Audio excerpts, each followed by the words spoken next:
Jangan buru-buru minta seseorang untuk memaafkan orang tuanya. Kita sering lupa bahwa marah adalah tanda kesadaran.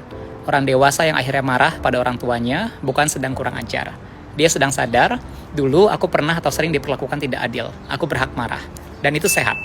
So, tentang marah yang terpendam, di banyak rumah, anak dibesarkan dengan aturan satu arah. Anak harus diam, orang tua boleh segalanya. Anak tidak boleh membantah, tidak boleh marah, tidak boleh bilang, aku nggak suka diperlakukan seperti itu. Atau menyampaikan hak dan keinginannya sebagai manusia. Padahal, marah itu penting. Marah artinya anak paham bahwa dia berhak diperlakukan dengan baik. Banyak anak baru berani marah ketika dewasa, bukan karena baru luka, tapi karena dulu tidak punya ruang untuk marah. Namun, begitu mereka bersuara, respon orang-orang sering sama. Maafkan orang tuamu, mereka sudah tua, masa kamu pendam? Ini namanya spiritual bypassing. Jadi memakai konsep atau kata-kata indah seperti ikhlas, sabar, syukur untuk melompati luka di hati yang manusiawi. Seolah bicara sakit hati itu kurang dewasa. Saya kasih contoh yang lagi sederhana yang lagi ngetren. Kita semua sekarang marah ke pemerintah.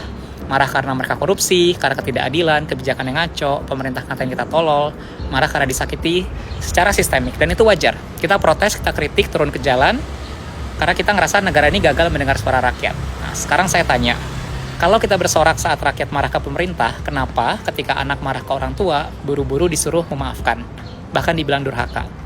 Padahal ini sama-sama tentang relasi kuasa. Pihak punya power tapi gagal mendengar. Memaafkan itu proses, bukan perintah. Bukan klik, langsung ikhlas. Ia adalah proses paling personal dan setiap orang punya waktunya sendiri. Jadi ketika kamu bilang maafkan biar hatimu tenang, kedengarannya baik, tapi kamu tidak tahu fase apa yang sedang ia jalani.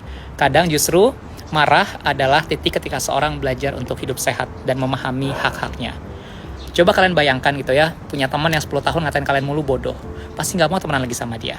Atau pasangan kalian selingkuh, walaupun cuma sekali. Terus saya bilang, maafin ya, kasihan dia hilaf. Atau kayak sekarang dikebelin pemerintah. Kan kita gak bisa maafin pemerintah gitu aja. Karena memaafkan itu tidak mudah. Apalagi untuk anak yang di-abuse bertahun-tahun, dipukul atau diteriaki. Jadi, izinkan anak marah dulu, baru pulih. Karena marah adalah pintu kesadaran. Dan kesadaran adalah pintu pemulihan. Marah ke orang tua bukan berarti benci. Itu berarti dia jujur. Dan kejujuran itu bagi banyak anak adalah bentuk cinta paling berani. Aku cukup peduli sama diriku untuk tidak terus disakiti. Jadi, yuk lebih bijak untuk tidak sekedar mengingatkan.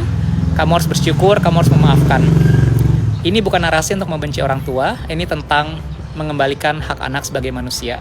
Untuk menentukan kapan dan apakah ia siap memaafkan. Jangan paksa anak memaafkan orang tuanya, karena yang paling tahu lukanya adalah anak itu sendiri. This is Regis Mahdi, Life After Depression. Bye-bye.